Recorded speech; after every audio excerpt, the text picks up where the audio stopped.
और तालियां लोगों को मोटिवेट करती हैं, तो तालियों में कंजूसी ना हो। आप सभी नौजवान हैं, आप सभी यंग हैं।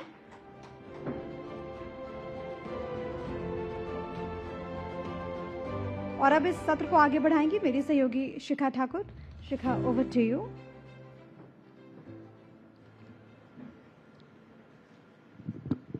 डॉक्टर शालिनी जी, बहुत बहुत स्वागत है आपका हमारे इस कार्यक्रम में। और जैसे ही आपके पूरे प्रोफाइल को मैंने पढ़ा, और शेरो शायरी का थोड़ा बहुत शौक भी रखती हूँ मैं, और जब मुझे पता चला कि माइनॉरिटी के उत्थान के लिए आप लगातार काम कर रही हैं, तो बड़ा एक मशहूर शेर है हिंदुस्तान के लोगों के ऊपर है कि धर्म से हिंदू, तहजीब से मुसलमान, गंगा में करूं वजू, मैं हूं तो हूं हिंदुस्तान। तो हिंदुस्तान की जो है प्रतिभा और हिंदुस्तान के जो लोग हैं, धर्म के आधार पर, जाति के आधार पर नहीं, हम किस तरीके से लोगों के सामने और समक्ष अपने आप को रखते हैं, यही हमारी पहचान है। बहुत बहुत स्वागत है आपका। बहुत बहुत। और डॉक्टर शालिनी, जब भी बात माइनॉरिटीज की होती है तो सियासत का जो रंग है वो चढ़ने लगता है। आप आरएसएस से ताल्लुकात, संघ से आपका ताल्लुकात, माइनॉरिटीज के लिए काम कर रही हैं। I am sure this must be raising the eyebrows of people. तो ये जुड़ाव कैसे रहा संघ के साथ? देखिए, मैं आज से नहीं, बहुत सालों से जुड़ी हुई हूँ। माननीय इंद्रेश कुमार जी मुस्लिम राष्ट्रीय मंच के मार्गदर्शक हैं, और जब आप, आई एम श्योर आपने सुना होगा उनको, पर अक्सर जब आप उनके इंटरव्यूज़ भी सुनेंगे और जब वो बहुत से ऐसे सभाओं में जाते हैं जो मुसलमानों के बीच की होती है, तो आप उनको एकमात्र ऐसे हिंदू इंसान देखेंगे जिनको इस्लाम के बारे में बहुत ज़्यादा जानकारी है। अनफॉर्चुनेटली भारत में और विश्व भर में इस्लाम वो नहीं है जो कि कुरान में लिखा गया है। कट्टरवादियों के द्वारा जो इस्लाम प्रचार किया जा रहा है, वो इस्लाम वो नहीं है जो कुरान में लिखा गया है। उन्होंने उसको अच्छे से समझा है, और भारत में और जो भारतीय बाहर भी रहते हैं उन सभी के बीच में सही तरीके से कैसे रहा जाए और किस तरीके से आप कट्टरवादियों से दूर रहें, उसका प्रचार करते आए। और हम सब उनके सेना हैं, और संघ ने भी एक समन्वय के द्वारा एक ब्रिज कायम करा है जो कि मुसलमानों के साथ में है। और वो ब्रिज जो है वो है कॉन्वर्जेशन, वो है डिस्कशन। क्योंकि जब आप मेरी बात सुनेंगे और मैं आपकी बात सुनूंगी, जब मैं खुले मन से इस बात का प्रचार करूंगी कि मैं यहाँ बैठी हूँ आपकी बात सुनने के लिए, तो आप भी दिल खुल के बात करेंगे। बिल्कुल उसी तरीके से संघ भी यही कहता है, और संघ के हर एक व्यक्ति का ये मानना है। बल्कि अगर आप जाएंगे नागपुर में, अगर आपने संघ कार्यालय देखा होगा, तो उसके इर्द गिर्द भी बहुत से मुसलमान परिवार रहते हैं। संघ में किसी भी मुसलमान के आने जाने पे आज तक भी कभी भी कोई भी विरोध नहीं हुआ है। आप जाइए, आप देखिए तो सही। एक मुसलमान होने के नाते अगर आप वहां जाते हैं तो आप वहां जाएंगे, आपका स्वागत होता है, सत्कार होता है।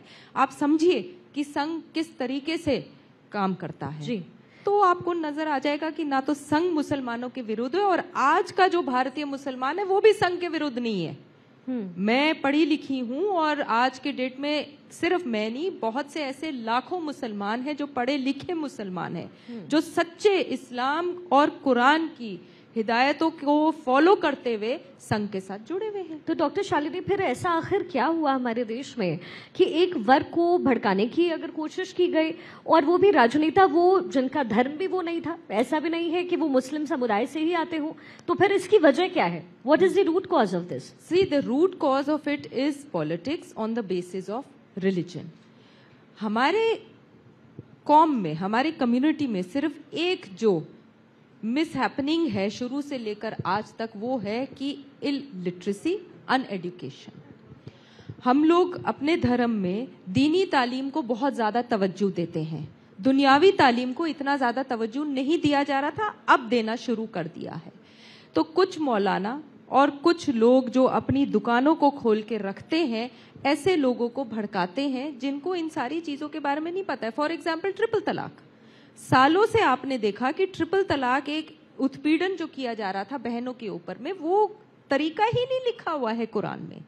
कुरान में जो तरीका लिखा हुआ है तलाक देने का, उसको फॉलो ही नहीं किया जा रहा था, बट तलाक दे दिया जाता था। काजी होते थे, काजियों के सामने निकाह पढ़ ली जाती थी, मौलाना के सामने आपने तलाक दे दिया है और बस बच्चियां बेचारी अपने घर में बैठ के, चाहे वो नमक ज्यादा दे दिया या नमक कम डाल दिया या सब्जी पसंद की नहीं बनी है, देखिए इट्स वेरी रॉन्ग।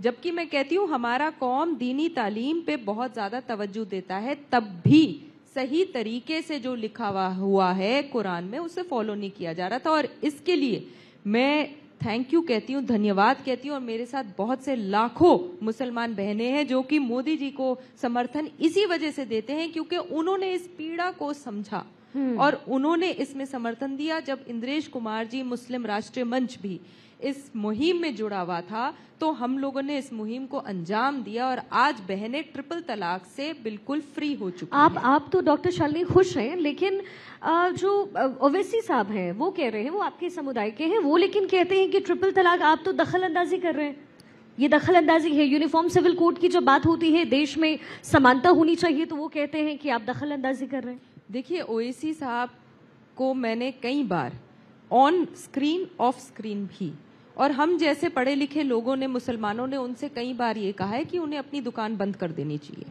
उन्होंने धर्म के नाम पे जो दुकान खोल रखी है और वो जिस तरीके से उसका प्रचार कर रहे हैं, वो इसी वजह से उनके पास 1 या 2 सीट रह जाती हैं और वो दुनिया में तो भूल जाइए, दिल्ली में भी, उत्तर प्रदेश में भी, बिहार में भी, मध्य प्रदेश में भी, ऑल ओवर इंडिया उनकी कितनी सीट्स आती हैं? 2 या 3, वो भी अपने क्षेत्र के आसपास की 1 आती होगी मायने से। तो इसीलिए तो लोग उनको नहीं वोट देते हैं, वरना ओवैसी साहब ने कोई कसर नहीं छोड़ी हुई है। हर जगह जाते प्रचार करने के लिए, गलत बयान देते हैं, गलत तरीके से मुसलमानों को भड़काते हैं। तो क्या आज का मुसलमान उनके साथ खड़ा है? क्या वो पावर में है? कौन खड़ा है आज मुसलमानों के साथ? मोदी जी खड़े हैं। किसको वोट देना है? मोदी जी को वोट देना। क्यों देना है? मुद्दा ये है कि क्यों देना है उनको वोट, क्योंकि उन्होंने बहनों को सक्षम किया। उन्होंने, कुरान पाक में एक बात लिखी गई है कि माँ के पैरों के नीचे जन्नत है। बहनों को और महिलाओं को बहुत ज्यादा तवज्जो दिया गया है। यहाँ तक कि अगर किसी बहन को तलाक दे दिया जाता है उसकी रीमैरिज के लिए, या अगर कोई बहन विधवा हो जाती है उसके लिए भी एक टाइम पीरियड दिया गया ताकि उसके किरदार पे कोई उंगली ना उठा सके। इद्दत जी, ये सारी जितनी भी बातें हैं कुरान शरीफ में लिखी गई हैं। और मैं कुरान के हवाले से ये कह रही हूँ कि जब बहनों को कुरान शरीफ में इतनी बड़ी मौजूदगी दी गई है, इतना बड़ा तवज्जो दिया गया है, मोदी जी ने भी वही किया। गैस सिलेंडर दिलवा दिया सबको, लाखों घरों में गैस सिलेंडर है। और एक बहुत अच्छी पहल जो इतने सालों में कोई भी सरकार नहीं कर पाई, वो है बहनों को इज्जत घर देना, शौचालय बनाना। मेरी बहनें जो हैं वो सुबह 3 बजे 4 बजे उठ के, सोचिए, अपनी आप को रिलीव करने के लिए, वॉशरूम जाने के लिए, वो ऐसी खेत ढूंढती थी जहां पे उनको जाना पड़ता था कि सुबह सुबह चले जाएं हम। क्या ये सही है? क्या ये सही मायने में किसी भी, मैं कहती हूँ चलिए मैं मोदी जी के लिए प्रचार नहीं कर रही हूँ, पर क्या ये सही मायने में किसी भी राजनीतिक दल ने नहीं सोचा था कि हाँ हमें बहनों के लिए कुछ करना है, एक इज्जत घर। हम जब जाते हैं प्रचार करने या प्रवास करने, आप जाती हैं फील्ड में, जब आपको जाना होता है अपने आप को रिलीव करने के लिए, कितनी दिक्कत आती है, आपको 10 बार सोचना पड़ता है। आज गांव में, शहरों में ऐसी जगहों पे शौचालय बने हुए 12,50,000, और सोचिए कितनी बहनें वहां पे इज्जत से जाती हैं। इज्जत घर उनको दे दिया गया है, उसका नाम रखा गया इज्जत घर जी।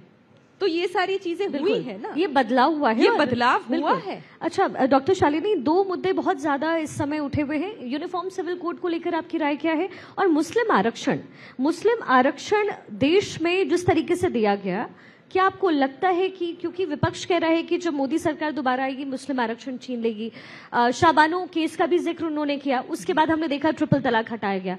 दोनों सवालों का आप जवाब दीजिए। पहला यूनिफॉर्म सिविल कोड पे। देखिए, हमारा देश एक है, उस देश में अनेक रिलीजियस सेंटिमेंट्स के लोग रहते हैं, अलग अलग धर्म के लोग रहते हैं। क्या कोई आज एक आदमी बोल सकता है कि उसको मंदिर जाने से मना किया गया या मस्जिद जाने से मना किया, सिवाय जो कोविड का काल था उसमें? कभी भी नहीं। और जब इस देश में आपका क्रिमिनल कोड ऑफ कंडक्ट एक है, क्या फांसी देने से पहले या कोई भी सजा देने से पहले जज आपसे पूछता है कि आप कौन से धर्म के हैं? नहीं। तो फिर जब आपसे धर्म पूछ के आपके ऊपर कार्रवाई नहीं करी जाती है, आप एक डेमोक्रेटिक कंट्री है, शायद विश्व भर में सबसे बड़े डेमोक्रेटिक कंट्री है, और यहाँ पे सब खुशहाली से जी रहे हैं, तो यूनिफॉर्म सिविल कोड क्यों नहीं?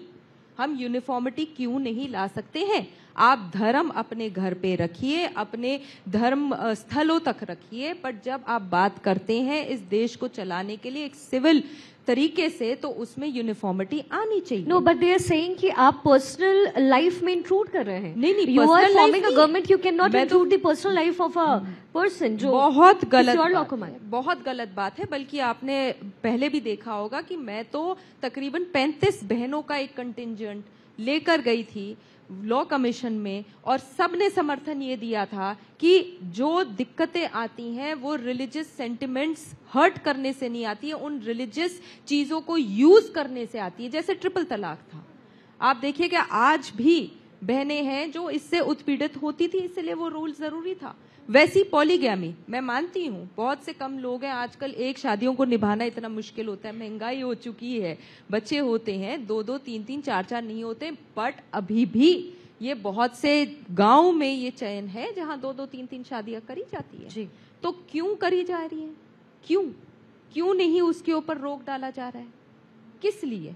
भाई आप एक बहन के साथ शादी कर रहे हैं, आप हमारी एक बहन से शादी कर रहे हैं, आप उसके साथ निभा लीजिए। अगर नहीं निभा पा रहे, आप एक तरीके से डिवोर्स ले लीजिए, फिर आप सोचिए आगे। आपने तो 2-2, 3-3 बहनों के साथ, आपने हमारी बहनों के साथ शादी कर तो ली, ये उनकी बदलेगा क्या कैसे डॉक्टर शालिनी? ये यूसीसी आएगा, और यूसीसी को आना बहुत जरूरी है, और जी। यूसीसी इस देश की आज की नीड है। यूसीसी आज की नीड है, ऐसा मैं नहीं कह रही हूँ, लाखों बहनें कह रहे हैं, लाखों भाई कह रहे हैं, बिल्कुल। इंटेलेक्चुअल्स कह रहे हैं। जी। अच्छा, वो जो आखिरी सवाल मेरा था मुस्लिम आरक्षण पर, क्या आपको लगता है कि ये महज एक मुद्दा है जो जिसे राजनीतिक तौर पर भुनाया जा रहा है? बिल्कुल बिल्कुल। आप मुझे एक बात बताइए, आप आरक्षण मांग रहे हैं, मुसलमान मांग रहे हैं, और ये मैं ओवैसी साहब को डायरेक्टली मैं ये कह रही हूँ कि आप कब तक अपने कौम के लिए आप मांगते रहेंगे आरक्षण? आप तो मुझे ये बताइए, आप कब तक आरक्षण अपने कौम के लिए मांगते रहेंगे? आप अपने कौम को आगे बढ़ने क्यों नहीं देंगे? क्यों हमारे पास एक अलीगढ़ मुस्लिम यूनिवर्सिटी है? हमारे पास क्यों एक सर सैयद साहब हैं जिन्होंने एक यूनिवर्सिटी उठाई? मुसलमान इस देश में रह रहे हैं, काम कर रहे हैं, पैसा कमा रहे हैं, टैक्सेस दे रहे हैं, ज़कात देते हैं, सब दे रहे हैं, तो वो सवाल तो सक्षम वो है। कह रहे हैं कि ये तो मोदी सरकार को करना चाहिए। नहीं, मोदी सरकार ने क्या कुछ नहीं किया। उन्होंने सेंट्रल यूनिवर्सिटीज के लिए किया, उन्होंने स्टेट यूनिवर्सिटीज के लिए किया, उन्होंने सक्षम बना दिया। अब आप अगर हर एक मुसलमान को उसी वर्ग में खड़ा करना चाहते हैं तो वो गलत बात हो जाती है। बहुत से ऐसे लोग हैं जिनको इन नीतियों के बारे में नहीं पता होता है। आप पहले उन नीतियों के बारे में उन लोगों को बताइए जिन तक वो नीतियां नहीं पहुंची। जी। आप उनको सक्षम बनाएंगे तो वो सक्षम होंगे। जो ऑलरेडी सक्षम है, आप उनको क्या सक्षम बनाएंगे? मुसलमानों में भी बहुत से ऐसे लोग हैं, पसमंदा समाज के लोग हैं, उनका क्या होगा? आप उनको उठने दीजिए ना। आप ऐसे लोगों को उठाइए जिनको जरूरत है। आप आज सक्षम हैं तो आपको जरूरत नहीं है। आप बाकी लोगों को, चाहे वो हमारे कौम के लोग ही क्यों ना हो, चाहे वो इस देश के और दूसरे जगहों के या दूसरे धर्मों के लोग क्यों ना हो, चाहे वो आदिवासी क्यों ना हो, आप उन लोगों को उठाइए जिनको जरूरत है। जी, डॉक्टर शालिनी, आपने बहुत खुल करके बातचीत की, और मैं उम्मीद करती हूँ कि देश की जनता और मुस्लिम वर्ग के जो लोग हैं वो आपको सुन रहे हों, वो इससे अमल में जरूर लाए। डॉक्टर शालिनी अली, बहुत बहुत शुक्रिया आपका हमें वक्त देने के लिए। Thank you so much doctor Shalini Ali. आपसे रिक्वेस्ट है, प्लीज आप 2 मिनट जरूर रुकिएगा स्टेज पर। साथ ही साथ मैं इन्वाइट करना चाहूंगी भारत 24 के न्यूज डायरेक्टर सैयद उमर जी को, ताकि वो स्मृति चिन्ह भेंट करें डॉक्टर शालिनी अली को, director Assam state warehousing corporation. एक बार जोरदार तालियां। कई मुद्दों को लेकर के उन्होंने खुलकर अपनी बात रखी।